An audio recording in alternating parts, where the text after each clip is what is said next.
ठीक है guys. So first topic is consumer protection e-commerce rules 2020. ठीक है, any questions on this?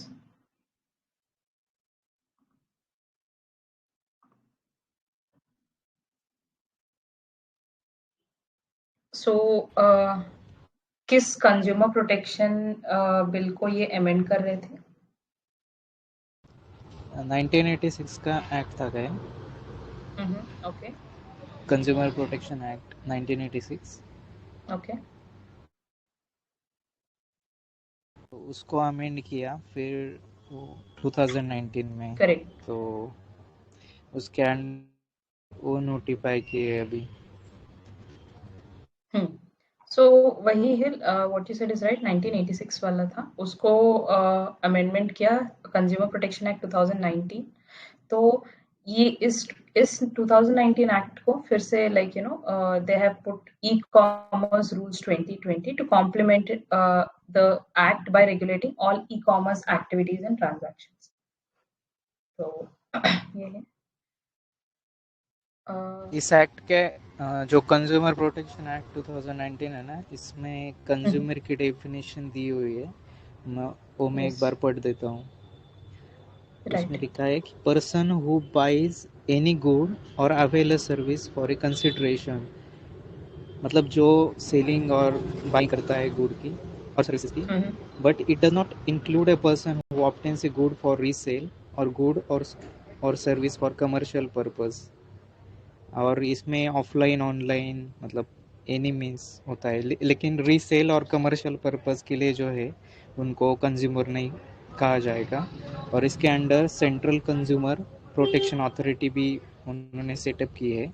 और कंज्यूमर डिस्प्यूट रिड्रेसल कमीशन भी मतलब 3 स्टेजेस पे है, district, state and national level पे. राइट.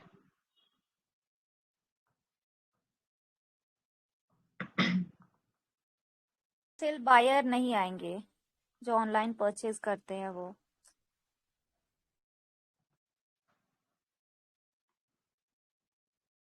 क्या नहीं आ सकते हैं ना, मतलब बाय कर रहे हैं ना वो. लेकिन वो रीसेलर्स नहीं आएंगे ना. हाँ, OLX वाला शायद नहीं आ सकता उसमें. अच्छा, इन दैट सेंस. ओके.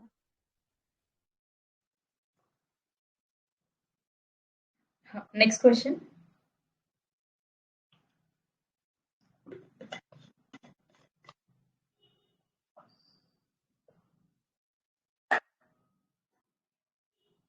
इस पे एक मतलब इसी लाइन पे 2021 में एक क्वेश्चन आया था, पढ़ देता हूँ मैं. Other things remaining unchanged, market demand for a good might increase if. First statement है, मतलब मार्केट डिमांड इंक्रीज होगी किसी स्पेसिफिक गुड के लिए और कंडीशंस दी हुई है. Price of it substitute increases. Okay. True हो गया, फॉल्स हो गए? फॉल्स. फॉल्स. ट्रू होना चाहिए ना. नहीं, सब्स्टिट्यूट का प्राइस इंक्रीज होगा तो फिर वो तो नेगेटिव इम्पैक्ट होगा ना. मतलब वो तो अच्छा होगा ना किसी गुड्स के लिए, फिर उसका प्राइस कंपैरेटिवली लोअर होगा. हाँ, मतलब डिमांड बढ़ जाएगी ना दूसरे गुड के लिए, फिर सब्स्टिट्यूट अच्छा. का प्राइस बढ़ जाएगा. तो हाँ हाँ हाँ हाँ, सही. Okay. Yeah you are right. Second statement है, price of its complement increases. Complementary goods मतलब पेट्रोल एंड कार्स, मतलब पेट्रोल की प्राइस बढ़ जाएगी तो कार्स की डिमांड मतलब डिक्रीज हो जाएगी. तो क्या होगा इसका? डिमांड डिक्रीज होगी. करेक्ट. थर्ड स्टेटमेंट है, the good is an inferior good and income of the consumer increases. फिर से. The good is an inferior good and income of the consumer increases. Actually question में ये था कि the demand of the good decreases और increases. Increases. Demand increases. Okay. So हाँ third statement is it is an inferior good inferior good and का price increase होगा, वही ना, इंफीरियर नहीं, अब फिर income से पढ़ देता हूँ increases. मैं. The good Yes. Is an inferior good and income of the consumer increases. Inferior good वही होता है ना कि डिमांड कम होगा इनकम ना, बढ़ जाती है तो डिमांड डिक्रीज हो जाती है किसी स्पेसिफिक गुड के लिए. इनकम इंक्रीज करेगा तो इंफीरियर गुड नहीं लेंगे ना, तो मतलब डिमांड डिक्रीज होगा आई थिंक. हाँ करेक्ट, मतलब ये फॉल्स है. फोर्थ स्टेटमेंट है इट्स प्राइस फॉल्स. प्राइस कम हो जाएगी. डिमांड बढ़ेगी तो प्राइस बढ़ेगी ना, तो ये फॉल्स होगा. करेक्ट है, करेक्ट है, करेक्ट है. प्राइस फॉल्स होगी तो डिमांड बढ़ेगी. मतलब वही, मतलब आपने जो बोला अभी.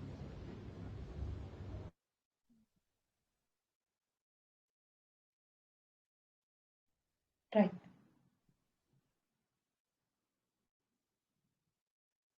ठीक है. Next question.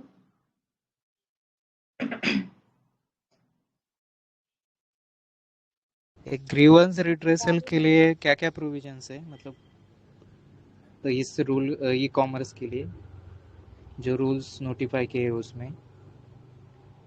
एक तो चीफ कॉम्प्लायंस ऑफिसर होना चाहिए,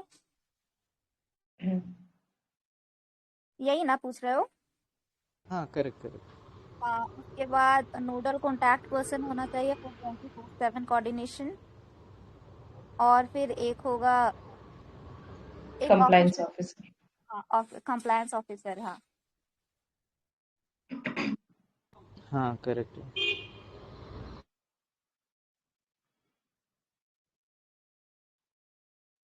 और Cross वो sell क्या? जो ई कॉमर्स. दीप्ति क्या बोला आपने? हाँ. मैंने पूछा क्रॉस सेलिंग क्या है? क्रॉस सेलिंग वो होता है ना, जैसे किसी प्रोडक्ट के साथ हम कॉम्प्लीमेंट्री प्रोडक्ट रखते हैं. करेक्ट. हाँ. कॉम्प्लीमेंट्री प्रोडक्ट से ज्यादा मतलब हाँ सॉरी कॉम्प्लीमेंट्री एडजेसेंट. तो मैक्सिमाइज द रेवेन्यू मतलब ऐसे कह सकते हैं क्या, मतलब when some product is sold to us उसके साथ साथ कोई भी प्रोडक्ट ऐसे फ्री देते थे उसको क्रॉस सेलिंग कह सकते हैं क्या? हाँ हाँ, जैसे अगर हम लोग कोई मेकअप किट खरीद रहे हैं, उसके साथ कह रहा है कि इतने का खरीदोगे तो मतलब ये प्रोडक्ट खरीदोगे तो आप उसके साथ फेस वॉश का इतना लोअर प्राइस, उसका हम्म. प्राइस मतलब 100 रुपीज है तो आपको 70 या फिर 80 में मिलेगा, तो आप वो राइट. कॉम्प्लीमेंट्री बेच रहे हो ना, लेकिन आपको उसके करेक्ट. पैसे तो देने पड़ रहे हैं, इससे उसकी रेवेन्यू बढ़ रही है ना, जो भी एंटिटी राइट. है. राइट. फ्लैश सेल तो पता है. हाँ Swapnil you are saying something. ये ई कॉमर्स एंटिटी को रजिस्ट्रेशन मतलब कहाँ पे करना मैंडेटरी है, जिनको इंडिया में डीपीआईएन ऑपरेट के करना है. साथ. हाँ हाँ करेक्ट. राइट.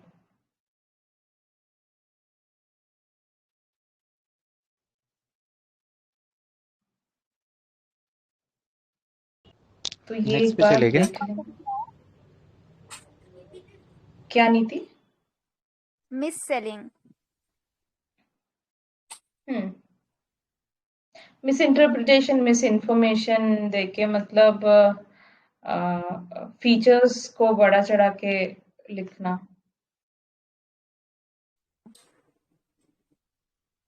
और या फिर मतलब क्वालिटी लो क्वालिटी फूड का लेकिन सही से इंफॉर्मेशन नहीं दे.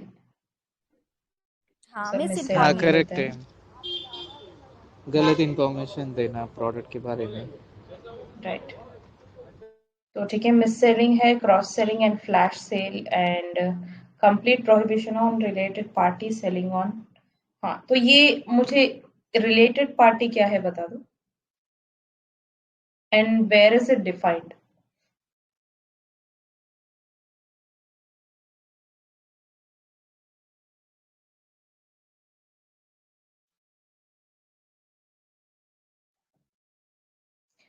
सो रिलेटेड मेरी मेरी आवाज आ रही है क्या? हाँ आ रही है।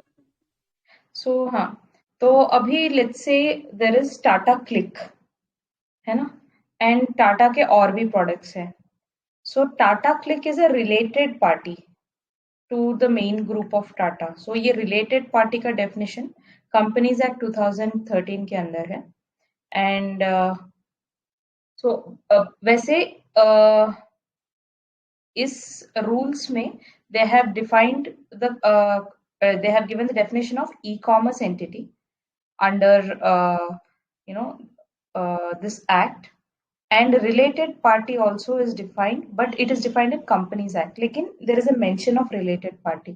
कभी कभार क्या हो जाता है, like let's say Tata click पे बहुत सारा डेटा है, ऑब्वियसली लाइक कंज्यूमर डेटा है, so that data can be used by other Tata products, which is not right। It is prohibited। तो एक बार ये देख लेना, complete prohibition on related parties selling on platform, मतलब prohibit related parties and associated enterprises of e-commerce entity from enlisting as sellers on the platform। let's say मतलब जैसे Amazon के इस पे Amazon प्रोडक्ट्स भी सेल करते हैं, है ना? प्लेटफॉर्म पे you'll sometimes find Amazon products also। तो आई थिंक ये वो उसका कंप्लीट प्रोहिबिशन कह रही है। Prohibit use of information collected on the platform for giving an unfair advantage to the related parties and associated enterprises। ये कोई लाइक कोई एग्जांपल से कोई एक्सप्लेन कर सकता है क्या? And this is what I understood by related party।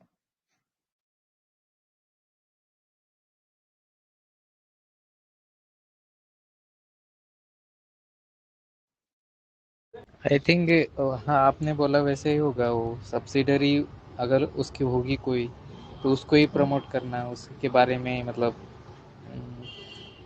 Correct. Show करना, तो वो प्रोहिबिट ये होगा शायद। आप जो कह रही हैं कि जैसे हाँ। अमेज़न का प्रोडक्ट तो उसके प्लेटफ़ॉर्म पे बेचना, उसके ही प्लेटफ़ॉर्म पे बेचना वो कंप्लीट प्रोहिबिशन है। एक रूल आया था जिसमें 25% से ज़्यादा अपने सामान नहीं बेच सकते हैं। किसी को याद है क्या? ई-कॉमर्स प्लेटफ़ॉर्म में। I I think have no 20 idea नहीं। या 2018 के।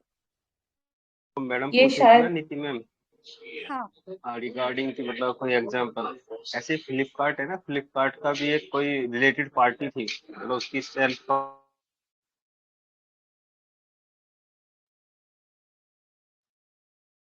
पीपी की वॉइस आ रही है क्या? नहीं, नहीं आ रही। बीच में कट। कंपनी थी, तो वो उससे कुछ प्रोडक्ट रजिस्टर कर लेते थे कम, काफी कम दाम पर, ताकि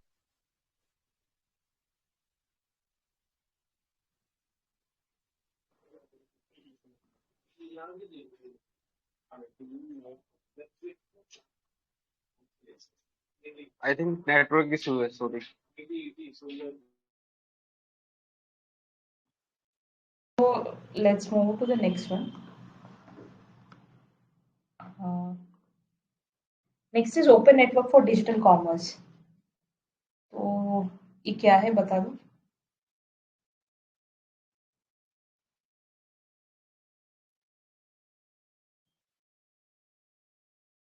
ये वही है ना सॉफ्टवेयर, ये उसके कोड्स ओपन रहेंगे, उसको कोई भी मॉडिफाई कर सकता है या करेक्ट। डिस्ट्रीब्यूट कर सकता है, यूज कर सकता है। जैसे करेक्ट। मतलब यूनिफाइड पेमेंट इंटरफेस जो है उसमें कोई हम्म। भी जैसे कोई भी क्या क्या कहें एनीथिंग, उसे। मतलब पेटीएम भी यूज कर सकता है या फिर भीम भी यूज कर सकता है, सो समथिंग लाइक दैट। हाँ, यस, यू राइट। तो ये open network for digital commerce ये है। एंड ओपन सोर्स का डेफिनेशन ये है, मतलब making codes or steps available freely for modification or anything। तो Apple is a closed source and Android is an open source। ठीक है। और कोई क्वेश्चन? अच्छा ये जो open network for digital commerce ये जो डीपीआईआईटी बना रही है, ये पहली बार कोई कंट्री ऐसे बना रही है या पहले भी ऐसे मतलब ऐसा कोई सिस्टम है? हमारा पहला तो नहीं है। आई एम ओनली गेसिंग, मुझे नहीं पता। किसने किया पहले? ये फर्स्ट ऑफ इट्स काइंड है। Okay, right. मतलब पहले किसी ने नहीं बनाया, राइट। आई थिंक हमने इसी पीडीएफ में देखा ना कि फर्स्ट ऑफ इट्स काइंड करके। कौन सी? अभी स्वप्निल हमारे हाँ, स्वप्निल का वॉइस कट गया। हाँ तो क्या करिए? ये बनाने वाले प्लेटफॉर्म रहा था। राइट, ठीक है। Okay, got it. So basically aim क्या है? To democratize digital commerce moving from platform centric models. ये obviously Amazon का अपना प्लेटफॉर्म है, फिर फ्लिपकार्ट का अपना प्लेटफॉर्म है, to an open network. So with this anybody can start their own platform. ये open source है and has been constituted by Center to take over as a guide and mentor for its design, implementation and national rollout. ये private sector led non profit unit है, will also be set up to fast track its rollout. हाँ, ये important है, private sector led non profit unit है। Then ठीक है, measures to ensure confidentiality and privacy of data in the network, including publishing of anonymized aggregate metrics on network platform, comply with IT Act 2000। ठीक है, एक ये question. हाँ, go on नीति। ये जो हम लोग ई कॉमर्स प्लेटफॉर्म को जो इंटीग्रेट कर रहे हैं थ्रू ओपन सोर्स टेक्नोलॉजी, तो that will be done by quality council of India. मतलब integration will be done by quality council of India. True और फॉल्स? False. फॉल्स। नहीं, ये ट्रू है। ओके, अच्छा, इम्पोर्टेंट था वैसे। मतलब हमें लगेगा क्वालिटी काउंसिल क्यों करेगा? हाँ, राइट, ठीक है।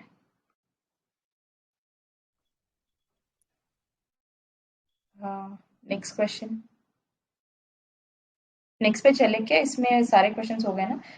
वही है कि help small and medium players, it will evolve over time as self sustaining entity, plan for well developed information education communication campaign for participants. ठीक है, next is developments related to insurance sector. इस पे कोई questions?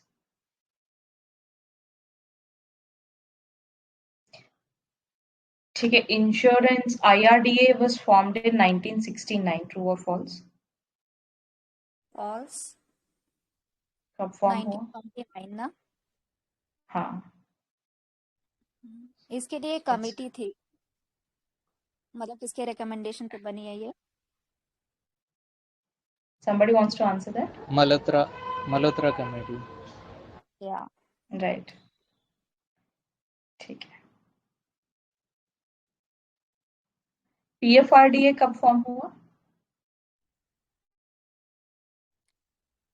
PFRDA 1969 65 कह रहा। मुझे भी नहीं पता, रेगुलेटरी वाला है तो।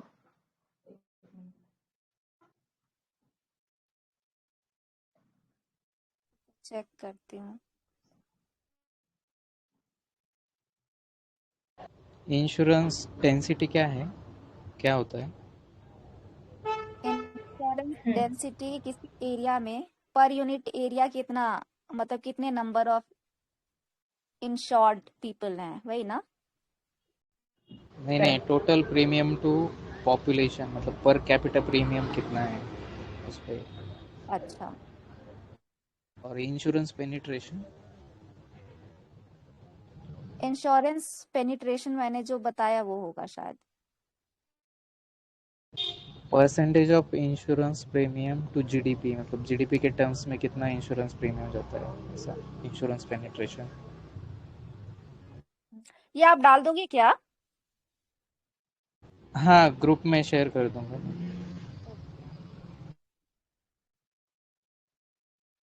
ठीक है, हाँ, वो PFRDA is formed in 2003 it seems, तो बहुत बाद लेट। में फॉर्म हुआ। ठीक है। सो हाँ, तो domestically systematically important insurance companies, तो कौन नोटिफाई करता है? ये IRDAI ही करता है। राइट।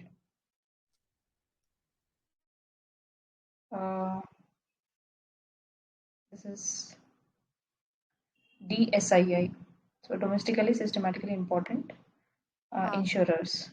ठीक है। और क्या है पैरामीटर्स इसको आइडेंटिफाई करने के?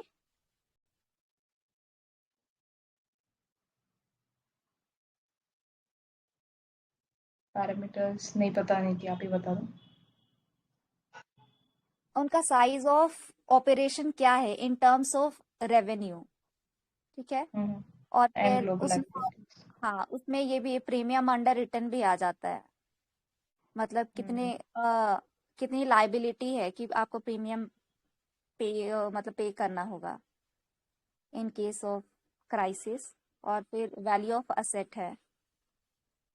ठीक है।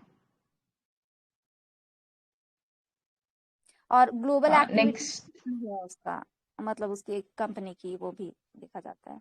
Of course. Correct correct. तो ये बता दो कौन कौन से DSIIs है? What are the 3 DSIIs notified by एक IRDA? न्यू इंडिया है, जनरल हम्म। इंश्योरेंस कंपनी है, और फिर LIC है, ठीक है। Right. General insurance point. Corporation I think. Correct correct. ठीक है। RBI एनुअल एंड बेसिस पे IRDA। एनुअल बेसिस हाँ पे सॉरी। आइडेंटिफाई किया जाता है, मतलब ये 2021 टू 2022 इसी के लिए तीन है एनुअली। राइट एनुअल बेसिस पे इसका। राइट।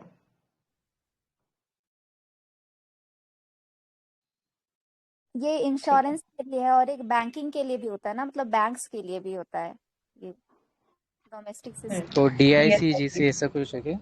हाँ, कुछ नहीं ऐसे नहीं, ही। DSIBs। हाँ, अच्छा, मुझे ये बता दो, हाँ हाँ, डोमेस्टिकली सिस्टमैटिकली इम्पोर्टेंट बैंक्स कौन नोटिफाई करता है? बैंक्स को हु नोटिफाइज? RBI क्या? राइट। RBI करता RBI है। Does that. तो क्या क्या है DSIBs? State bank of India होगा, PNB होगा। ओके। नहीं, PNB नहीं है। PNB नहीं है। और HDFC है, ICICI। Correct correct correct. Next पे चले क्या? हाँ, तो तीन ही है, HDFC, ICICI एंड SBI। ठीक है। Then RBI and IRDA not must for FDI in bank led insurers। तो इस पे कोई क्वेश्चन?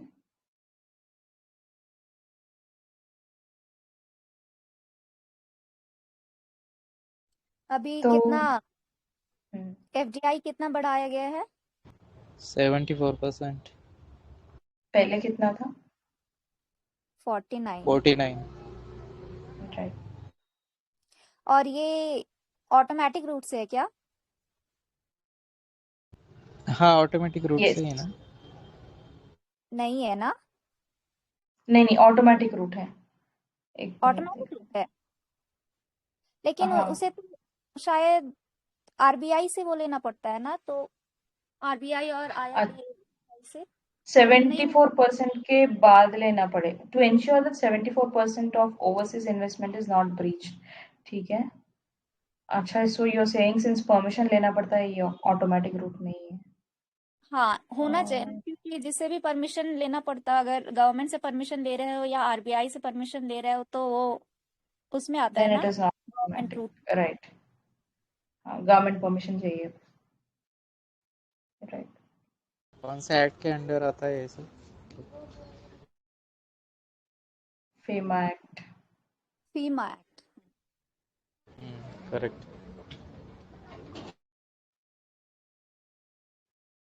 ठीक है,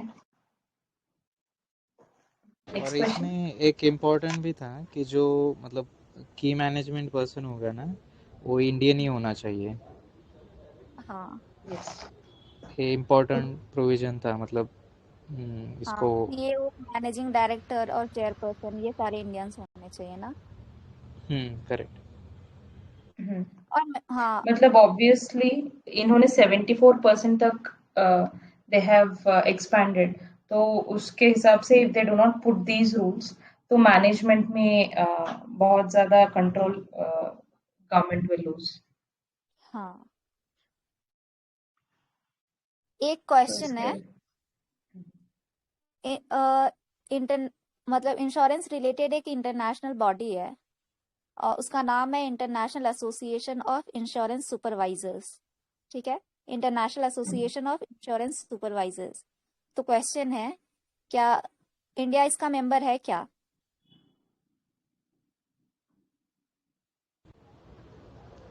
नहीं है शायद।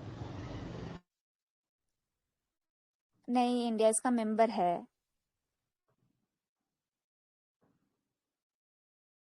Okay. Right. International insurance of supervisors ना।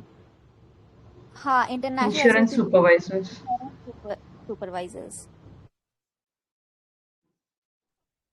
राइट। तो इनके मतलब इन्होंने कहा था, तब फिर कमिटी ऑन वही डोमेस्टिक सिस्टमिकली जो बॉडी है ना, इम्पोर्टेंट इंश्योरेंस, इसके लिए कमेटी फॉर्म की गई थी इन 2019। ठीक है। राइट।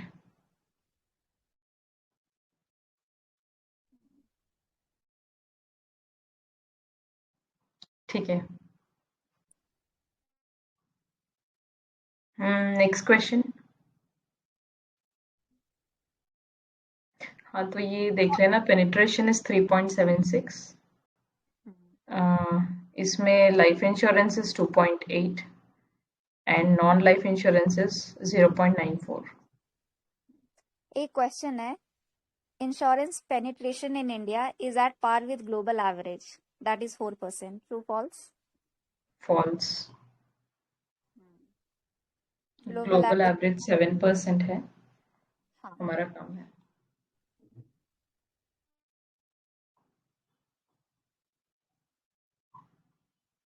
ठीक है, सो ये देख लेना, हमारा मतलब although our insurance penetration is 3%, उसमें almost 80% is life insurance, less than 1% is non-life insurance, and so these amended rules will bring in more FTA, क्योंकि obviously 74% relax कर दिया गया है, so in order to bring in more FTI and increase competition with new products to enhance insurance penetration. ठीक है, this model insurance village, इस पे क्या questions?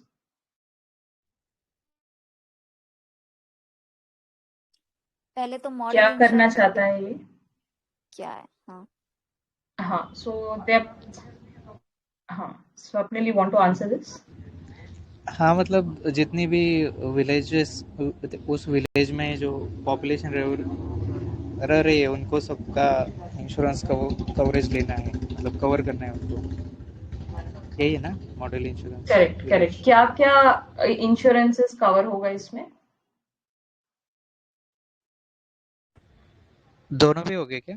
I mean life insurance and general insurance.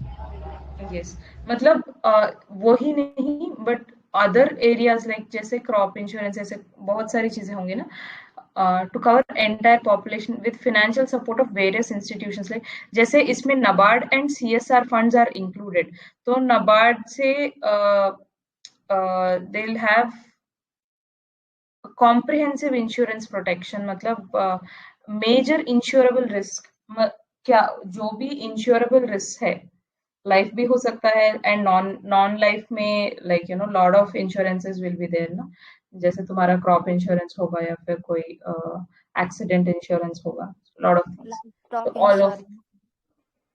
Right, right, तो everything will be covered at a subsidized cost.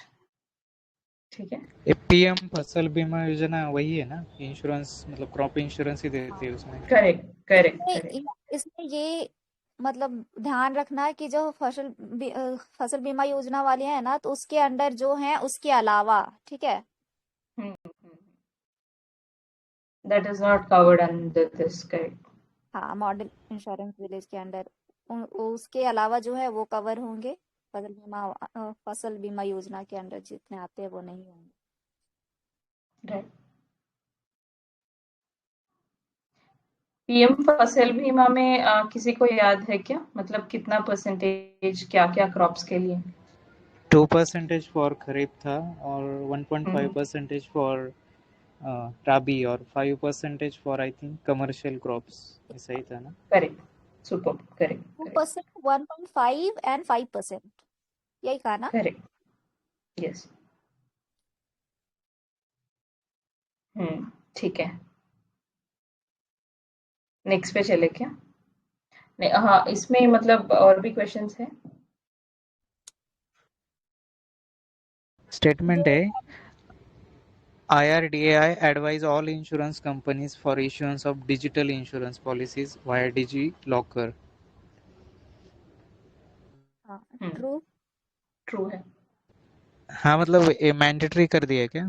Mandatory तो नहीं लिखा है ऐसा, नहीं, बिकॉज जस्ट हर एडवाइस किया है। ओके, एडवाइस किया है हाँ, उन्होंने। एडवाइस किया है, एंड ऑनेस्टली हर किसी के पास तो डिजी लॉकर नहीं होगा। हाँ, ये तो लॉजिक सही है।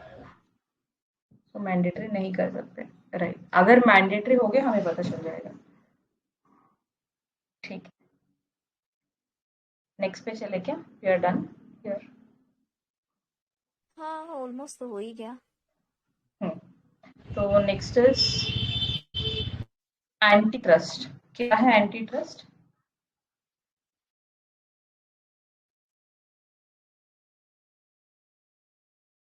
ए मोनोपोली, जो मोनोपोलिस्टिक कंपटीशन और उसके मतलब रिलेटेड जो पॉलिसीज है, इकोनॉमिक पॉलिसीज, उसको उसको बोलते हैं एंटी ट्रस्ट। हाँ, ऐसी इकोनॉमिक एक्चुअली पॉलिसी जो मोनोपोली को खत्म करने के लिए जो भी बनाई गई, जो उससे डील करती है, वो एंटी ट्रस्ट। करेक्ट।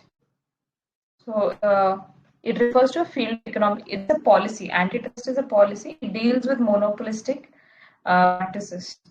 तो इंडिया का एंटी ट्रस्ट लॉ क्या है? Competition act 2002। पहले एमआरटीपी एक्ट था, उसको फिर हमने रिपील कर दिया, फिर कंपटीशन एक्ट लाया था 2002 में। करेक्ट।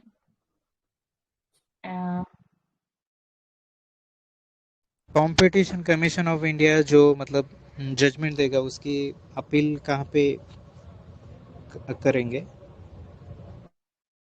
अपील कहाँ कर सकते हैं सीसीआई की? High court. सीएलईटी है, एनक्लैट। एनक्लैट, ठीक है। ये सही है क्या एनक्लैट?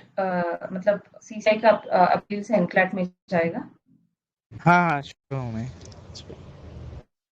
ठीक है, ठीक है। बिकॉज एनक्लैट का लाइक जैसे हमारा आईबीसी के केसेस भी एनक्लैट में जाते हैं ना? हाँ करेक्ट है, दोनों दोनों करेक्ट, भी मतलब दे जाते हैं वहाँ पे। ठीक है। ये मोनोपोलिस्टिक जो कंपटीशन है, मतलब टाइप्स ऑफ कंपटीशन, अभी सीडीएस में भी क्वेश्चन आया था, मोनोपोलिस्टिक कंपटीशन ऐसा कुछ करके। तो ये टाइप्स ऑफ कंपटीशन बता सकते हैं क्या कोई, क्या होता है?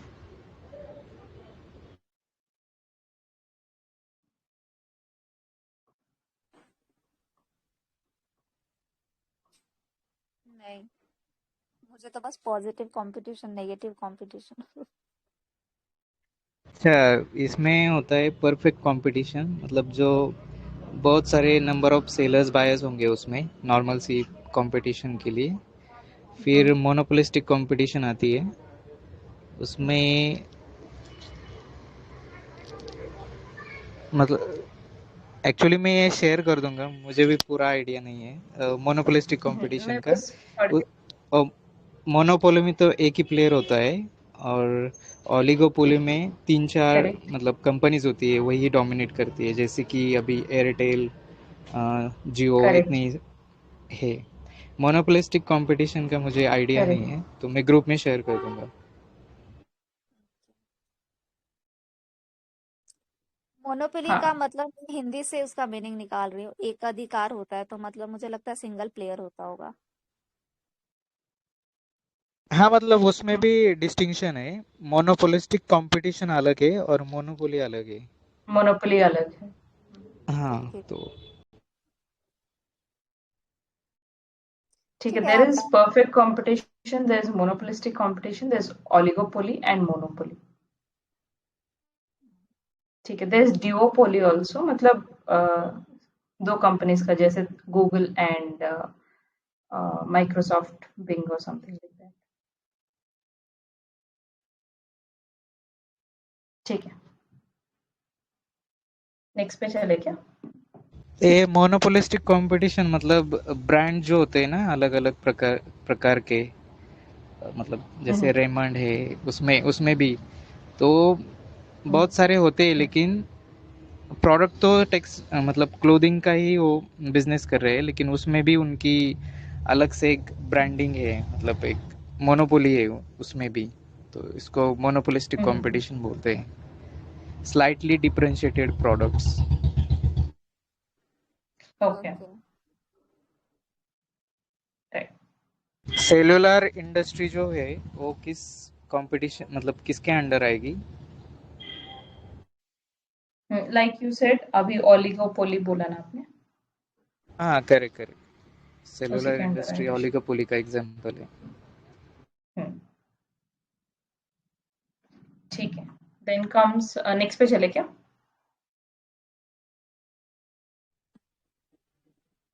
हाँ, नेक्स्ट नेक्स्ट पे वन ही इज चलते हैं। Right, special purpose acquisition companies क्या है ये? स्पेशल पर्पस एक्विजिशन कंपनी, पहली बात मतलब उनका कोई एक्टिविटी रहता है क्या? शेल कंपनी होगी ये, और यस। मतलब इसका यूज़ किया जाएगा कई दूसरे मतलब फंड्स वगैरह रेज करने के लिए ऐसे। हाँ, इनका पर्पस होता है मेनली कि फंड रेज करना है आईपीओ के थ्रू, और या फिर किसी और कंपनी को वो एक्वायर करना है।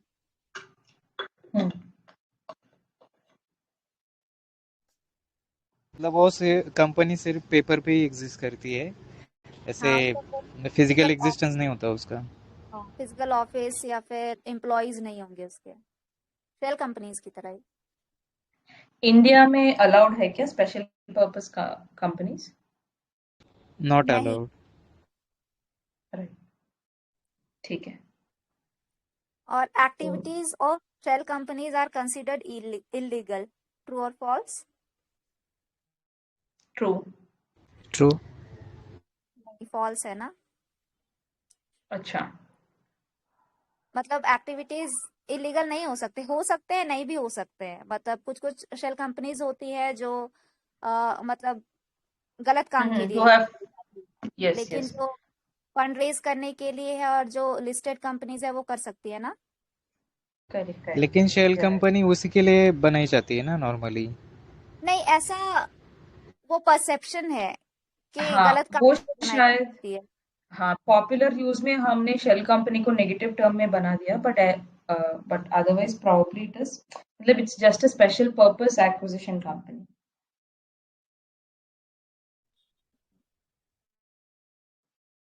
एक मिनट, डेफिनेशन देख ही लेते हैं, क्योंकि शेल कंपनी यस डेफिनेटली वो नेगेटिव कॉनोटेशन में ही आएगा।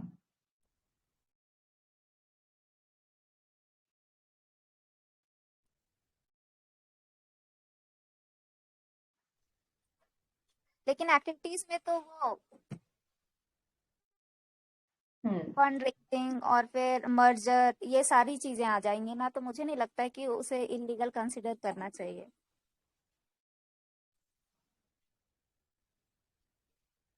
हाँ, तो इलीगल तो शेल नहीं होगी वो? कंपनीज का, हाँ इलीगल तो नहीं होगी क्योंकि उन्होंने तो प्रॉपरली रजिस्टर किया है ना, लेकिन उसके बाद जो प्रैक्टिसेस होंगी उसके थ्रू वो इलीगल होगा। कंपनी तो करेक्ट इलीगल नहीं हो करेक्ट सकती। Yes. So as it is not a negative term. It refers to a company without active business operation or significant assets, which in some cases are used for illegal purposes. So as it is, shell company is not illegal. ठीक है.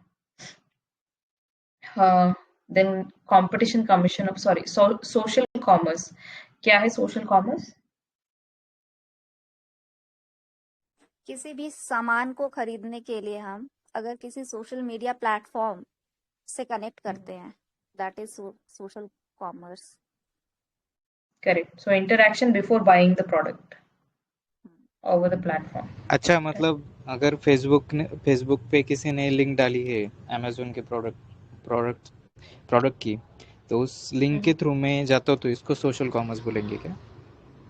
हाँ, कहा जा सकता है। आजकल ऐसे नहीं होता है कि बहुत सारे पेजेस आते हैं क्लोथिंग ब्रांड्स के या फिर किसी भी चीज के, इलेक्ट्रॉनिक्स के, Correct. तो आप के थ्रू जाते हो और फिर परचेज से पहले जो आप क्या कहते हैं, मतलब ऐसा होता है ना कि व्हाट्सएप में आप मैसेज करो और आपको वो रिप्लाई करेंगे या फिर उससे इन्फॉर्मेशन जो भी होता है, तो दैट इज पहले प्रोडक्ट डिस्क्रिप्शन देते हैं करेक्ट। किसी और प्लेटफॉर्म पे, तो कह सकते हैं उसको सोशल कॉमर्स। ठीक है, तो they are saying India has social commerce of $2 billion and projected to reach 16 to 20 billion by 2025. Right. Next पे चले क्या? Projection he 7 to 8, 8 to 10 times है। 8 times or 8 to 10 times. That's right. ठीक है, तो काफी like they are estimating it to increase at a high pace. ठीक है. Then Competition Commission of India. Statutory body है कंपटीशन एक्ट 2002 के अंदर। ठीक है, नेक्स्ट पे चलते हैं। Special credit linked capital subsidy scheme क्या है ये? Special credit linked capital subsidy scheme, कौन एलिजिबल है इस स्कीम के लिए? ये एमएसएमईज है क्या? करेक्ट। हाँ, जो मतलब तो किस SC/ST MS जो मीडियम स्मॉल करेक्ट एंटरप्राइजेज है, करेक्ट सर्विस सेक्टर्स के। हाँ, उसमें भी SC ST MSMEs are eligible. इसमें क्या दिया जाएगा? ये जो भी प्लांट मशीनरी होती है या फिर सर्विस इक्विपमेंट्स होते हैं उसके लिए मतलब 25% का कैपिटल सब्सिडी दिया जाएगा। मतलब आप सही है। अगर कितना 10,000 का आप क्रेडिट ले रहे हो तो उसमें 25% आपको सब्सिडी दी जाएगी और आपको बस देना होगा 15% type, Right. 15,000। Provision of 25% capital subsidy for procurement of plant and machinery and service equipment.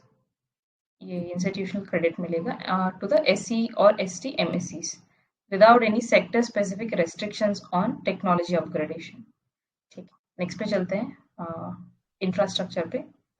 तो अर्बन इंफ्रास्ट्रक्चर, इसमें reform in urban planning capacity in India, तो ये रिपोर्ट है, इसमें कोई क्वेश्चंस? ये नीति आयोग ने लॉन्च किया है।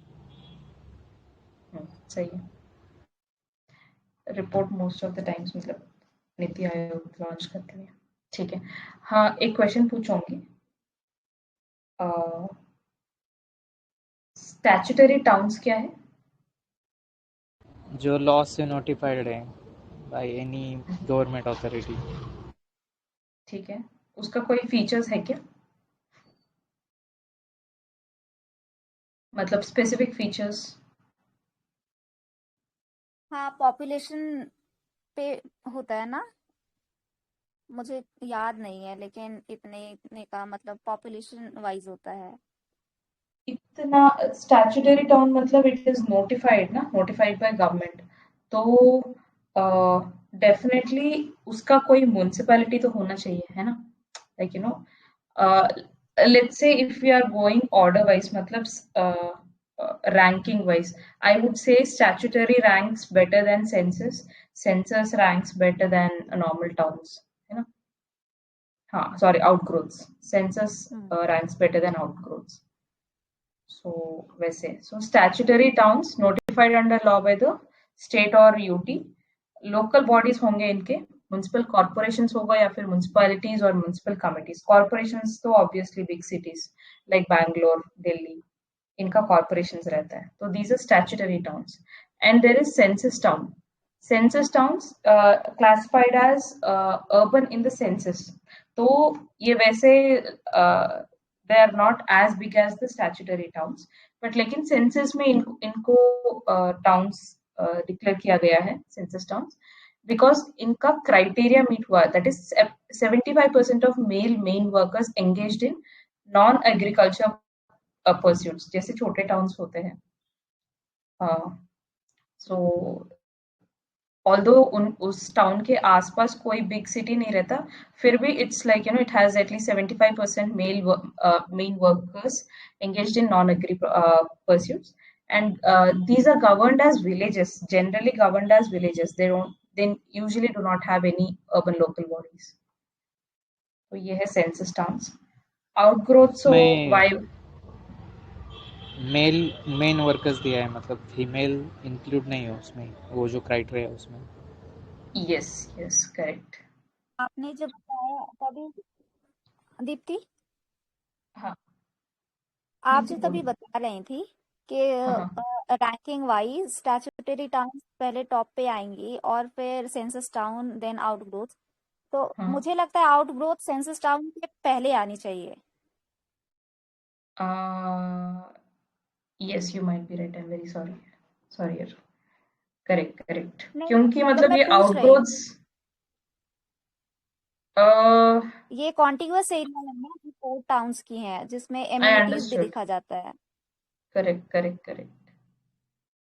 हाँ, देखो ये गवर्नड एज विलेजेस है ना, इनका देखो इंफ्रास्ट्रक्चर है, amenities such as pucca roads है, electricity, and physically continuous with the core towns. I think you are right, my bad. पहले स्टैट्यूटरी फिर आउटग्रोथ्स कह सकते हैं, फिर सेंसस। और मतलब और probably we should refrain from ranking census and outgrowths शायद, क्योंकि हाँ, आउटग्रोथ्स ये का सही। भी कोई अर्बन लोकल बॉडी ये नहीं है, ना ही सेंसस टाउन्स का। तो हाँ, इतना पता होना चाहिए कि statutory are bigger than these, statutory are like are big big cities. ठीक है, तो these are viable units such as village, clearly identifiable in terms of their boundaries and locations.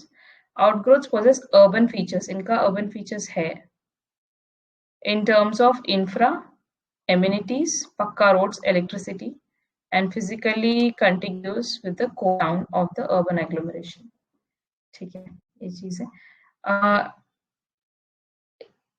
ठीक है, so India's urban population is growing, is responsible for 73% of the rising total population. And GDP में भी काफी contribute करता है urbanized city, तो ये 70% India's GDP comes from urbanization, right?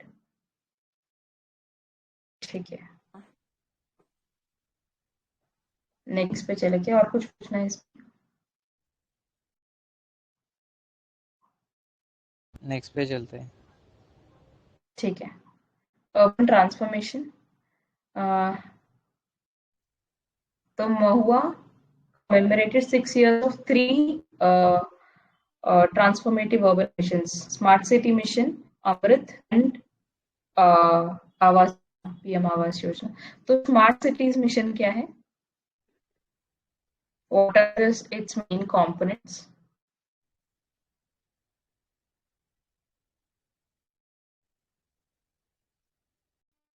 कुछ 100 सिटीज डेवलप की जाएगी, मतलब रोड्स वगैरह जो भी फैसिलिटीज, इंफ्रास्ट्रक्चर फैसिलिटीज उसके लिए होगी।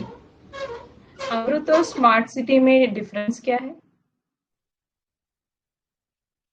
अमृत मेनली वाटर बेस्ड है, मतलब वाटर जैसे ड्रिंकिंग वाटर सप्लाई को इम्प्रूव करेक्ट। करना है, सीवरेज सिस्टम को ठीक करना है, तो ये वाटर बेस्ड है। और स्मार्ट सिटीज में वो ओवरऑल कॉम्प्रिहेंसिव आ जाता है। ठीक है। आवास योजना का मेन ऑब्जेक्टिव क्या है? पीएमजे, सॉरी पीएमएई वन।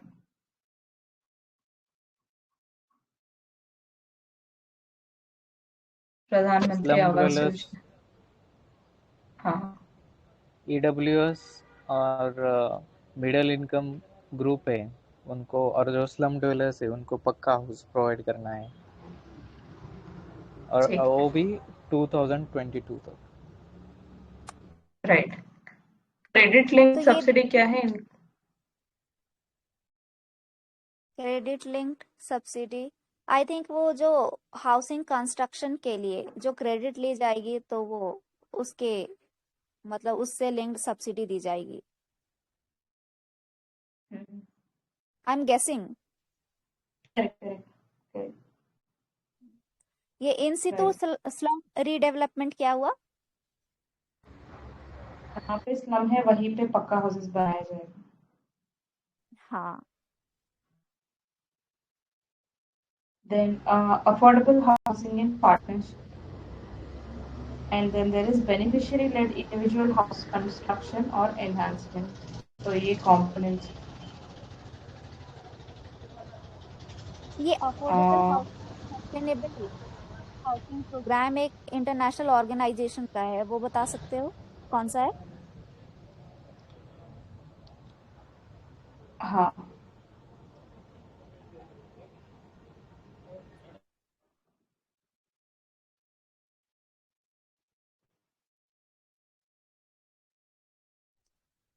हेलो, मेरी आप ही बता आवाज दो। आ रही है?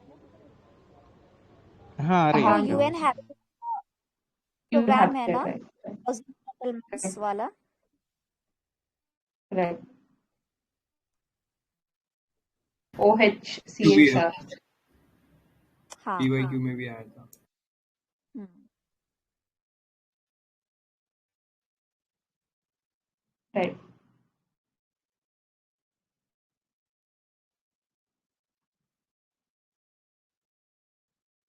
Next question.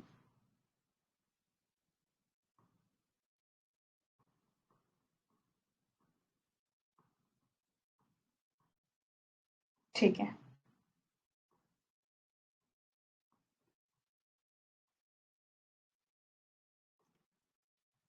अमृत का like नीति provides basic services like water supply, sewerage to households and amenities in cities. तो अमृत में 500 cities select किया गया है, and इसमें 105 lakh household water and 75 lakh sewer connections have been provided. And इसमें they have replaced street lights with LED, energy efficient LEDs. So, smart cities में यही है. It's 100 cities and towns in different states and UTs have been selected under smart city. It's core infrastructure, clean and sustainable environment, decent quality of life, ये सब दिया जाएगा. Smart city ये है components इसका. Community at core, more from less, मतलब communities at the core of planning and implementation, ability to generate greater outcomes with use of less resources. Then cooperative and competitive federalism, and city selected through competition for smart cities, integration, innovation and sustainability, and technology as means, not the goal, and convergence, sectorial and financial convergence. ठीक है. इसका क्या कहते हैं, प्रधानमंत्री आवास योजना, ये urban और प्रधानमंत्री आवास योजना रूरल, इसका टाइमलाइन तो खत्म हो गया ना, 2022 तक था। तो इसे एक्सटेंड किया या फिर ये खत्म ही कर दिया? नो आइडिया नहीं थी। किसी को पता है क्या? आइडिया शायद अभी पूरा साल हुआ नहीं ना, तो फिर बाद में एक्सटेंड कर देंगे। बजट नहीं, में लेकिन तो ऐसा इनका कुछ बोला नहीं है। मार्च 2022 था। राइट, रिसेंटली खत्म हो गया इसका।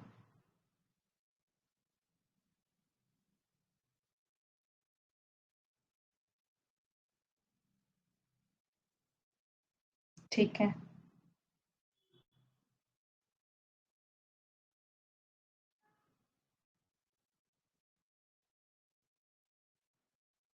नेक्स्ट चलते हैं। हाँ,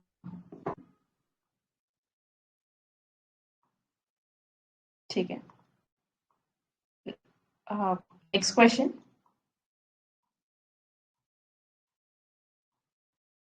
climate smart cities assessment framework, ये किसका है? स्मार्ट सिटीज का कंपोनेंट है ना? हाँ, कौन सी मिनिस्ट्री? हुआ। हाँ, Right. Aims to provide overarching roadmap to formulate, implement and monitor urban climate action. तो इसका 28 indicators है। इसमें से हाँ, तो 28 diverse indicators हैं। Under this, 25% is urban planning, green cover and biodiversity, and 1/4 is again energy and green building, and बाकी का 50% में 30%, 30 में waste management 15% and water management 15% and बाकी का 20% एयर क्वालिटी के।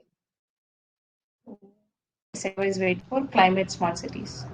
इसमें जो एनर्जी एंड ग्रीन बिल्डिंग है ना, 25% वेटेज दिया हुआ, तो energy and green building code जो होते हैं ना, वो bureau of energy efficiency release करती है। और ये bureau of energy efficiency statutory body है under energy conservation act. Right. Program है स्ट्रीट लाइटिंग वाला, वो भी यही इम्प्लीमेंट कर रही है ना? Yes, correct. B.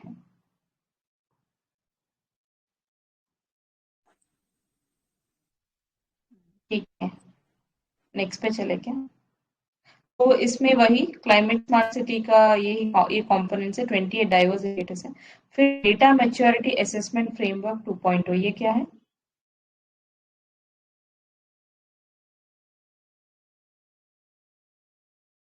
Unlock local ranking दी जाएगी उसको, स्मार्ट सिटीज को, राइट। तो अच्छे से वो कॉम्पीट कर सके और बेटर उसका मतलब डेवलपमेंट हो सकता है उसके बाद। राइट, ठीक है। तो ये assesses the data readiness of 100 smart cities on the systematical pillars across 5 components. Data readiness किसमें? Policy, people, process, technology and outcome, इन चीजों में it ranks. फिर ICT initiatives में ICC maturity assessment framework, तो ये क्या है?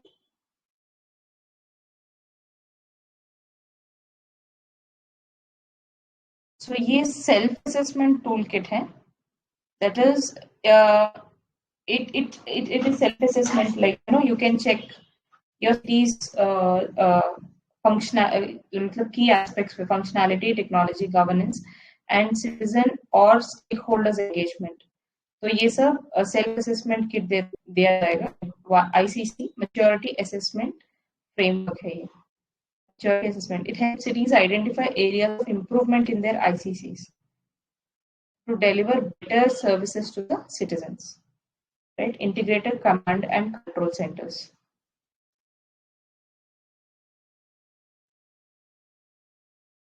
ठीक है। देन ये थोड़ा बाद में देखेंगे, मुझे कुछ समझ में नहीं आया। किसी को पता है तो बता देना। ठीक है, स्मार्ट सिटी आईसीटी स्टैंडर्ड्स। तो इसमें क्या है, like it facilitates interoperability between products in the multi-vendor, multi-network, and multi-service environment that exist in smart cities. Right. Interoperability between products in multi-vendor and multi-network services. ठीक है. हाँ. Next, India Smart Cities Fellow Report. Guys, questions please. Smart grid का भी एक concept है, तो क्या होता है? Smart grid. हाँ, स्मार्ट ग्रिड. स्मार्ट ग्रिड में लाइक ऑल सोर्सेस ऑफ, जैसे सोलर पावर है एंड पावर जनरेट, जो हाइडल पावर है, मतलब सब जो पावर जनरेट होगा it gets transferred to smart grid, वो है क्या? मतलब नॉर्मली भी वैसा ही होता है, लेकिन स्मार्ट ग्रिड कॉन्सेप्ट कैसा है कि हम कैसे इलेक्ट्रिसिटी कंज्यूम करते हैं ना, तो हम कंज्यूमर हैं, लेकिन स्मार्ट ग्रिड में क्या होगा कि सोलार मतलब घर में हम प्रोड्यूस कर सकते हैं इलेक्ट्रिसिटी थ्रू सोलार और विंड जो भी है, तो वो हम सेल भी कर सकते हैं. तो प्रोड्यूसर प्लस कंज्यूमर मतलब प्रोज्यूमर एक कॉन्सेप्ट है उसमें, तो प्रोज्यूमर होते हैं वहाँ पे, कंज्यूमर नहीं होते. और जो भी नेटवर्क मतलब जो भी कनेक्ट होगा ना इलेक्ट्रिसिटी नेटवर्क, तो उसमें बहुत सारे सेंसर्स लगे होंगे जिससे रियल टाइम डेटा वो कलेक्ट करेगा और आर्टिफिशियल इंटेलिजेंस थ्रू कमांड देगा कि जो भी मतलब कहाँ पे लोड शेडिंग करनी है, व्हाटएवर जो भी होगा, तो बहुत सारे रियल टाइम डेटा वहाँ पे कलेक्ट किया जाएगा थ्रू सेंसर्स. ठीक है. राइट.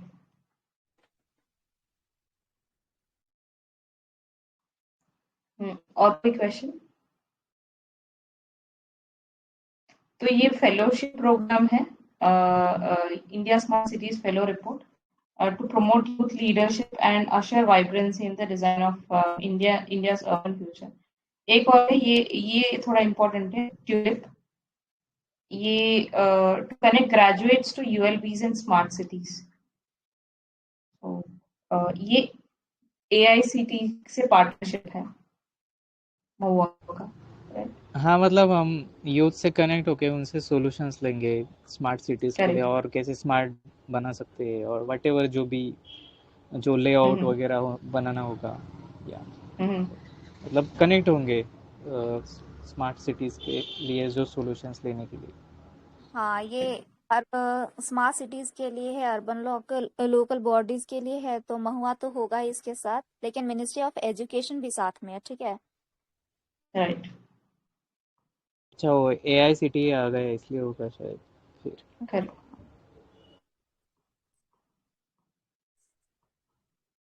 मतलब ग्रेजुएट से ले रहे हैं ना सॉल्यूशंस. ठीक है.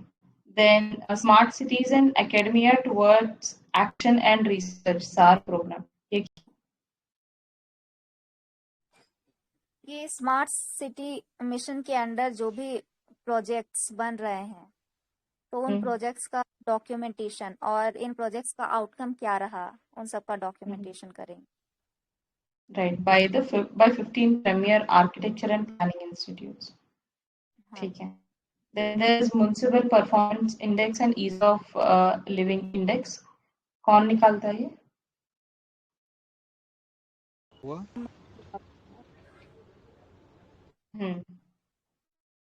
So Mumbai निकालता है ease of living and promotes competitive spirit among the states to ensure sustainable urbanization. ठीक, बाकी सब कॉमन चीजें. नेक्स्ट पेज हाँ, मतलब गवर्नेंस कैसा है वहाँ पे देखा जाता है उसमें. करेक्ट. ठीक है. नेशनल अर्बन डिजिटल मिशन, ये क्या है?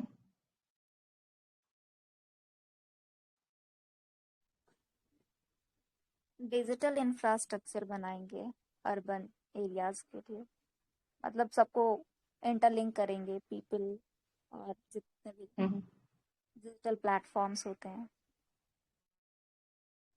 राइट.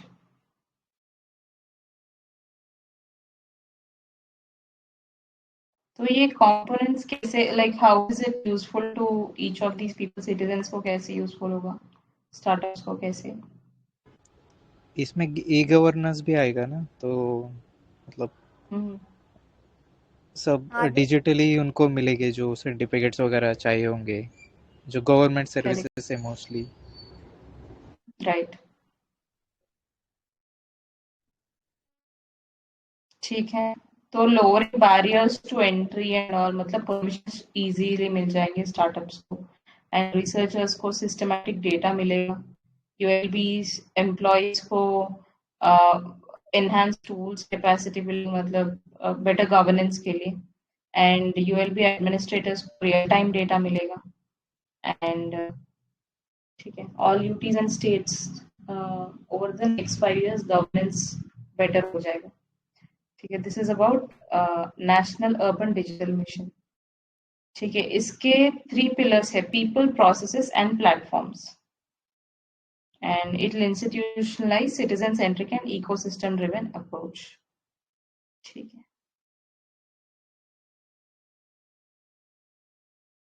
हाँ, urban national open digital ecosystem, ये क्या है? Node, you node.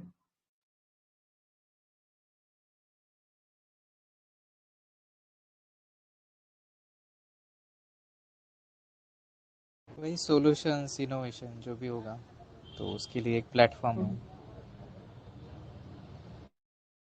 ठीक है,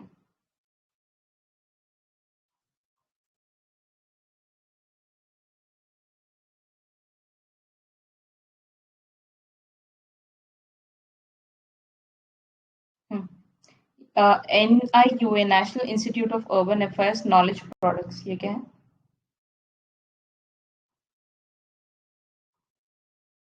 महुआ के अंडर ये एक ऑटोनमस बॉडी है जो जितने भी रिसर्च होते हैं उसको और फिर उसको प्रैक्टिकल लाइफ में कैसे यूज किया जाए रिलेटेड टू अर्बनाइजेशन उन सबको देखती है।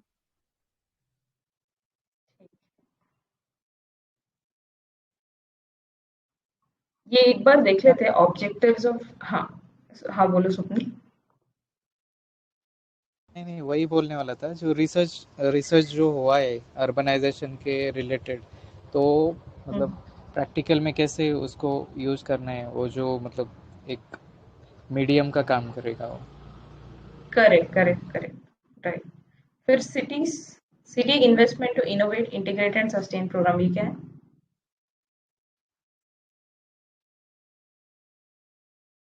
सस्टेनेबल डेवलपमेंट ही होगा उसमें। अर्बन इंफ्रास्ट्रक्चर जैसे कि ऊपर हमने देखा कि एनर्जी, ग्रीन बिल्डिंग वगैरह ऐसा उसमें यूज़ किया जाएगा, सस्टेनेबल बनाया जाएगा जो इंफ्रास्ट्रक्चर है। राइट, ये कोलैबोरेशन यूरोपियन यूनियन और फ्रेंच डेवलपमेंट एजेंसी के साथ है, बस इतना हाँ है। ये अर्बन डे इस बार आया था ना ट्री सिटी उसकी तरह है ना। राइट राइट, ठीक है। हैंडबुक ऑफ अर्बन स्टैटिस्टिक्स, ठीक है। ये फोकस ग्रुप क्या है इसका, हैंडबुक ऑफ अर्बन स्टैटिस्टिक्स का? PWDs ना, पर्सन विद हम्म डिसेबिलिटीज जो वो है उसके उनके बारे में सारा डॉक्यूमेंटेशन होगा कि क्या है डिसेबिलिटी का नेचर, क्या है डिसेबिलिटी का कॉज, क्या है उनकी सोशो इकोनॉमिक कंडीशन कैसी है, और फिर उन्हें फिजिकल और सोशल इंफ्रास्ट्रक्चर है उन्हें एक्सेस करने में कौन सी डिफिकल्टीज आती हैं, इन सब के बारे में correct documentation. Correct correct, like you know the basic basic चीजें, मतलब एक बिल्डिंग पे रैंप वॉक नहीं होता, so so a lot of difficulties are faced by the PWDs, so उनके लिए है हैंडबुक ऑफ अर्बन स्टैटिस्टिक्स, तो special focus on a persons with disabilities, तो data related to nature and cause of disability, socio economic condition क्या है, and access to physical and social infrastructures क्या है, ठीक है। Cities insight report, what is this?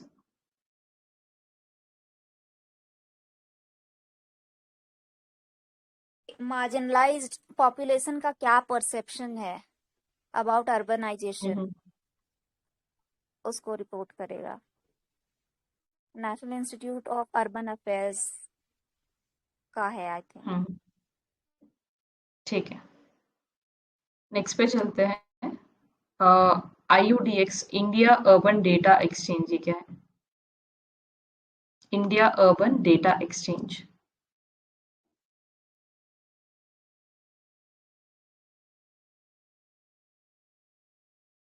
Smart cities से related information होगी इस पे, इस प्लेटफॉर्म पे, जो कि तो ओपन ये सोर्स होगी। Smart city, correct.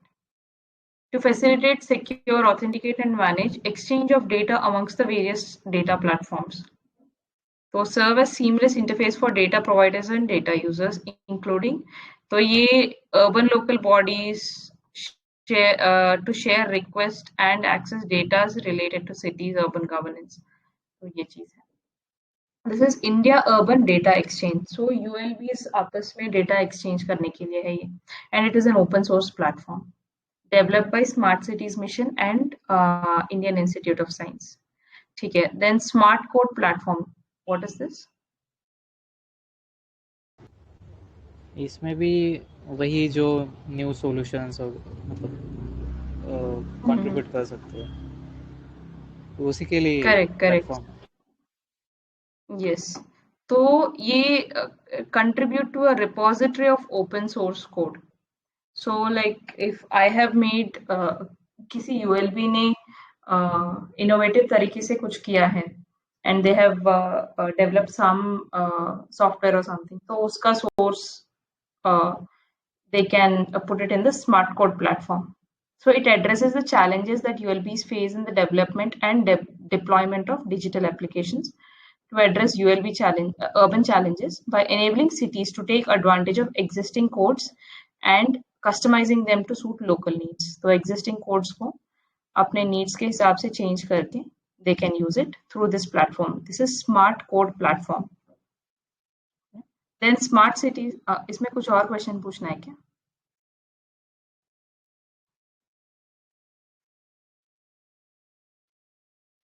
ठीक है,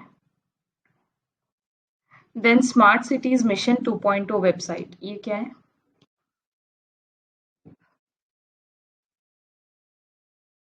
गाइस आज 100 पेज तक फिनिश करके स्टॉप करेंगे, तो बता दो क्या है।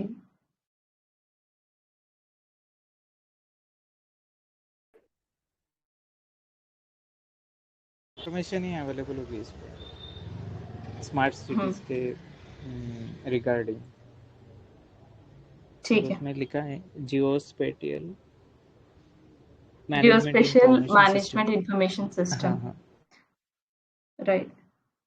तो this is integrated with this, तो ये single window hub for smart city mission है and acts as an effective communication and outreach tool. ठीक है, नेक्स्ट पे चल सकते हैं। Infrastructure status for exhibition and convention centers. Any questions on this?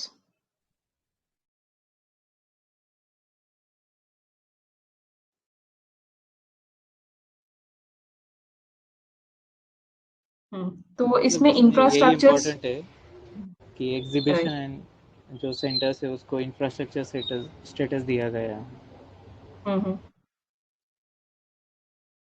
इससे तो इनका फायदा क्राइटेरिया, हाँ, इससे फायदा ये होगा कि इनको चीपर फॉरेन लोन्स मिल पाएंगे। इंडिया के अंदर भी जो क्रेडिट है इनको एक कॉम्पिटिटिव रेट पे मिलेगा, ठीक है। तो वो सब एडवांटेजेस ये लोग इस तरीके से ले सकते हैं इस टाइप के प्रोजेक्ट, तो उस चीज में हेल्प करेगा। राइट, इसमें एक कंडीशन ये है कि मिनिमम बिल्डअप फ्लोर एरिया जो है वो 1 लाख स्क्वायर मीटर्स का होना चाहिए, ठीक है। वो एक्सक्लूसिवली एग्जीबिशन स्पेस होना चाहिए, ठीक है। तो इसमें ये चीज़ भी याद रखना है कि सपोज एक प्रॉपर्टी है जैसे 100 स्क्वायर मीटर्स की, ठीक है। उसमें से बिल्डअप एरिया जरूर पूरे 100 स्क्वायर मीटर पे भी हो सकता है या उससे कम पे भी हो सकता है, मतलब हमने जो कंस्ट्रक्शन करी है उससे कम भी हो सकती है। तो उस सेंस में हम यहाँ फोकस प्लॉट साइज पे नहीं कर रहे, हम बिल्डअप एरिया पे फोकस कर रहे हैं, ठीक है। That is 1 lakh square kilometre. तो उतना बिल्डअप एरिया जरूर होना चाहिए, तभी इसके लिए इस इंफ्रास्ट्रक्चर स्टेटस के लिए they will become eligible. Right.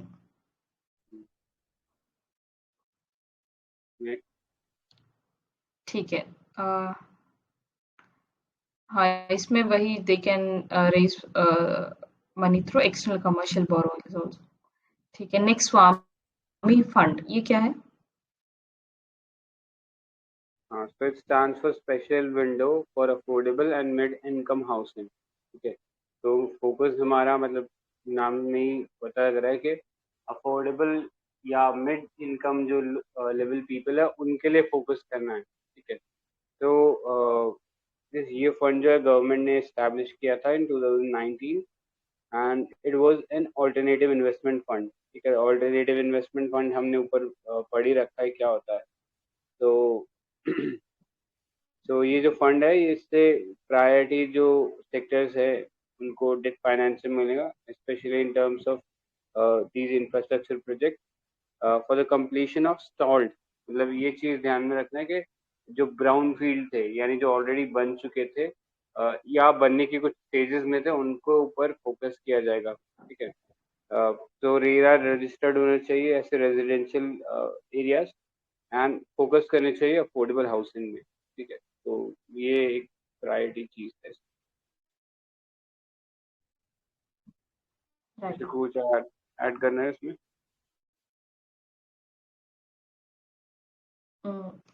और कोई ब्राउनफील्ड मतलब डेवलपमेंट के लिए कोई और स्कीम्स है क्या? एक उड़ान थी, इफ यू रिमेम्बर, उड़ान में हम लोग ग्रीन फील्ड एयरपोर्ट तो बना ही रहे थे और साथ ही साथ जो पुराने एग्जिस्टिंग एयरपोर्ट थे उनको भी हम लोग वापस से इसके थ्रू रीलॉन्च करने की कोशिश कर रहे थे उड़ान स्कीम के अंडर। हम कह सकते हैं कि ब्राउन फील्ड प्रोजेक्ट उसमें भी यूज कर रहे थे हम लोग। राइट। ठीक है। नेक्स्ट पे चले क्या? ठीक है। ऑल्टरनेटिव इन्वेस्टमेंट फंड क्या है?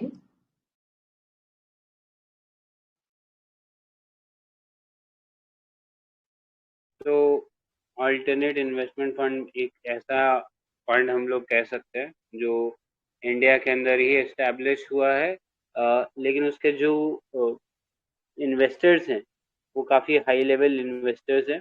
तो मतलब ऑर्डिनरी सिटीजन जो हैं उसमें यूजली पार्टिसिपेट नहीं करते हैं। ठीक है, तो यहाँ पे इन्वेस्टर इंडियन भी हो सकता है, फॉरनर भी हो सकता है, बट ये चीज़ ध्यान रखते हैं कि वो फंड जो है वो इंडिया में इनकॉर्पोरेट होना चाहिए, बाहर नहीं इनकॉर्पोरेट होना चाहिए। ठीक है, तो उस चीज़ पे ध्यान रखना है। एंड उसके अंदर भी बहुत सारी कैटेगरीज होती हैं, जैसे 1, 2 एंड 3।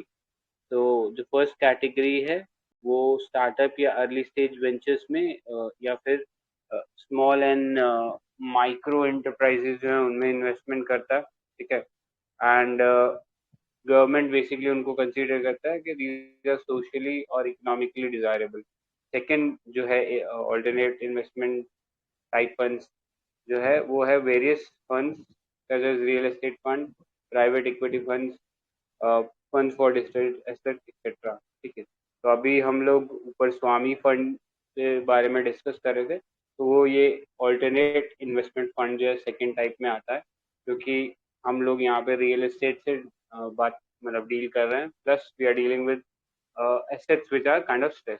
ठीक है, तो उनको स्ट्रेस से बाहर निकालने के लिए हमने स्वामी फंड बनाया। एंड लास्टली इसके अलावा कोई भी और टाइप का फंड है इन दो कैटेगरीज के अलावा, जैसे कि हेज फंड हो गया, पीआईपी फंड हो गया, तो ये सब जो है ये these come under alternative investment fund. ठीक है, तो एक फॉलोअप क्वेश्चन है, ऑल्टरनेटिव इन्वेस्टमेंट फंड्स को कौन रेगुलेट करता है? सेबी। सेबी। करेक्ट, सेबी रेगुलेट करता है। ठीक है, नेक्स्ट क्वेश्चन पे चले क्या? लॉजिस्टिक्स सेक्टर, तो फ्रेट स्मार्ट सिटीज क्या है? ये मिनिस्ट्री ऑफ कॉमर्स का एक प्लान है जिसके अंडर वो 10 सिटीज जो है डेवलप करेगा एज फ्रेट स्मार्ट सिटी। मतलब यहाँ पे वो जो फ्रेट मूवमेंट है या जो लॉजिस्टिक मूवमेंट है उसको स्मार्ट करेगा, ठीक है। और उसके अंदर 4 ब्रॉड कैटेगरीज में इनका प्लान ऑफ एक्शन रहेगा। First is vehicle use optimisation, next is infrastructure development, then demand and land use planning and lastly technology adoption, ठीक है। तो ये 4 पिलर्स है जिनके अंदर वो वर्क करेगा। किसी को कुछ और ऐड करना है इसमें? इसको लॉजिस्टिक्स सेक्टर को इंफ्रास्ट्रक्चर स्टेटस भी दिया गया है। करेक्ट। और जो ट्रांसपोर्टेशन होता है वो बाय रोड ज़्यादा होता है रेल कनेक्टिविटी से। आई थिंक करेक्ट है इंडिया में।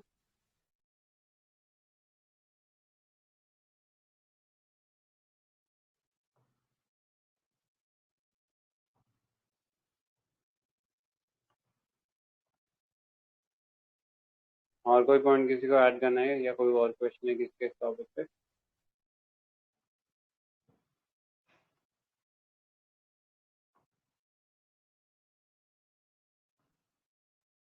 ये one nation one contract, one nation one market क्या है?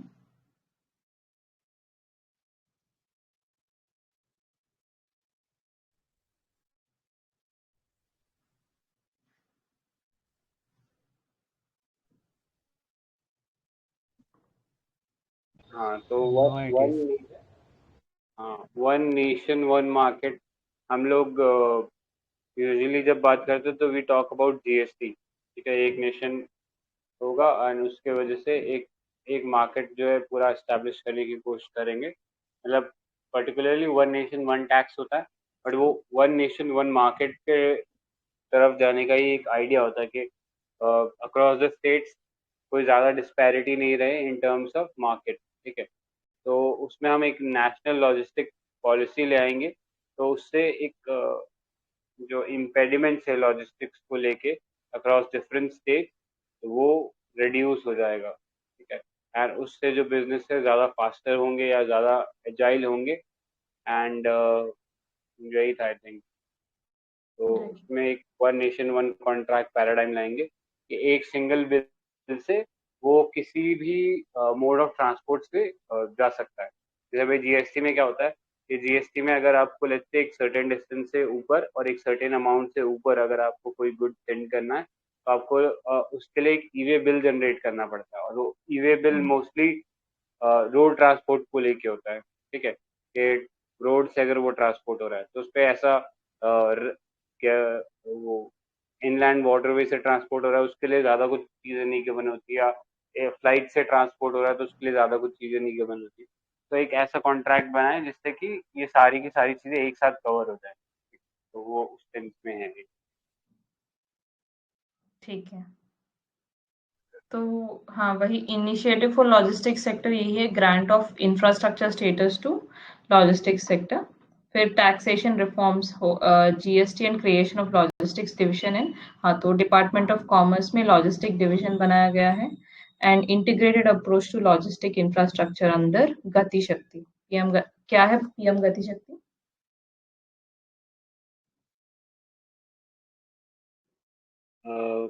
ठीक है।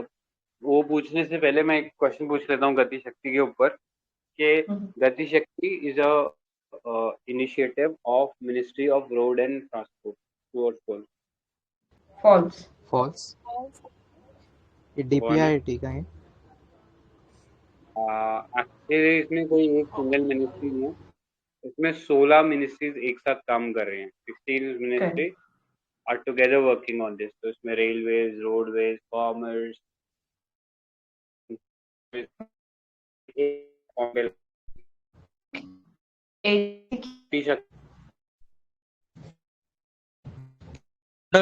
मतलब इस on Empowered 83 headed by Cabinet Secretary. your voice is very My voice breaking है, किसी का voice हो रहा है?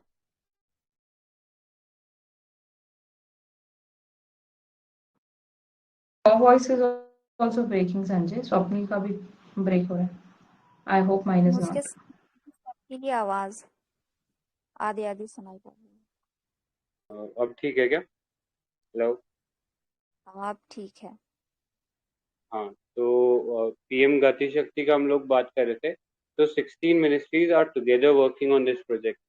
तो वो नाम से ही पता लग रहा है गति शक्ति है, यानी वो फास्टर करना चाहते हैं हमारा मोड ऑफ ट्रांसपोर्ट. तो पर्टिकुलरली लॉजिस्टिक्स जो है हमारे देश के अंदर बहुत जल्दी ट्रांसपोर्ट हो सके, उसको उसके लिए पीएम गति शक्ति है.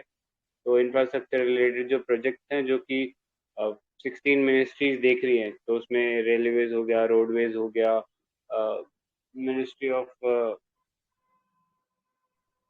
शिपिंग हो गया, ठीक है. तो ये सब एक साथ काम कर रहे हैं ताकि हमारा जो लॉजिस्टिक्स है देश का वो बेहतर हो सके एंड बिजनेस में एक तरीके से हेल्प मिल सके. तो इंडिया में एक रिपोर्ट निकालता है लीड्स करके, वो बता सकते हैं कौन निकालता है एंड क्या सिग्निफिकेंस होता है उस रिपोर्ट का? ये लॉजिस्टिक्स के लिए ही निकाला जाता है. I think it is given by NITI Aayog. Ministry of commerce and industry निकालती है. Correct. Ministry of commerce and industry. हाँ correct, ministry of commerce and industries निकाल के. तो थोड़ा सा इम्पोर्टेंट है, इसको बार बार लेना, क्योंकि हम लोग ये इंडेक्स वगैरह ज़्यादातर नीति आयोग के आसपास ही देखते हैं, बट ये नीति आयोग नहीं है, मिनिस्ट्री ऑफ कॉमर्स है, ठीक है. तो जस्ट लाइक लॉजिस्टिक परफॉर्मेंस एक इंडेक्स है वर्ल्ड बैंक निकालता है, उसी लाइंस पे इंडिया के अंदर ये मिनिस्ट्री ऑफ कॉमर्स जो है वो ये लीड रिपोर्ट निकालती है, ठीक है. राइट. और किसी को कोई क्वेश्चन है इस टॉपिक पे? That Shakti will subsume National Infrastructure Pipeline Program. True, false? False. False. Sorry. True होगा ना? Yeah, I think true है. ट्रू है.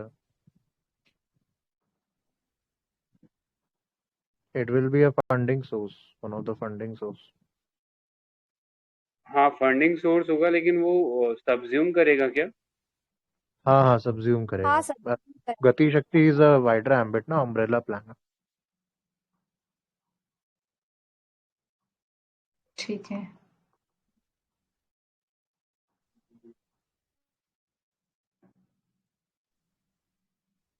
ठीक है, गति शक्ति पे क्वेश्चंस. Statement है. The plan would monitor infrastructure project implemented by both center and states. True or false? A PM गति शक्ति के अंडर. False. ट्रू है, दोनों भी, मतलब सेंटर एंड स्टेट के इंफ्रास्ट्रक्चर प्रोजेक्ट वो ये करेगा, मॉनिटर करेगा. इसकी नोडल मिनिस्ट्री मतलब DPIIT empowered committee headed by cabinet secretary. I am not sure about this but I will share the same. Means जो भी होगा सर्च करके मैं डाल दूंगा ग्रुप पे.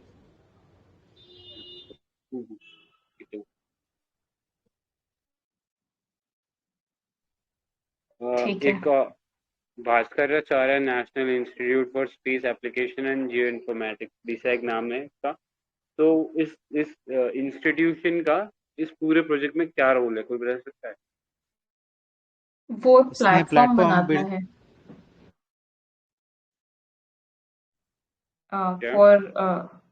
For interoperability between ministries. ये प्लेटफॉर्म बना रहा है डेटा शेयरिंग के लिए. इसके अलावा ये एक इंस्टीट्यूशन ऑफ नेशनल इम्पोर्टेंस करके इसको स्टेटस मिला हुआ है एंड गांधीनगर के अंदर है ये इंस्टीट्यूट.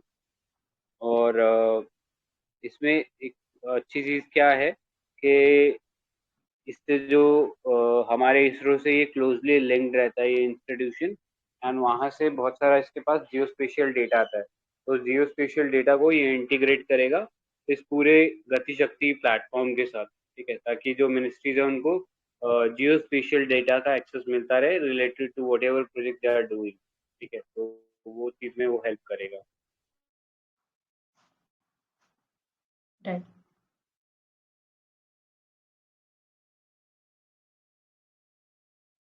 और कोई क्वेश्चन किसी का इस टॉपिक पे?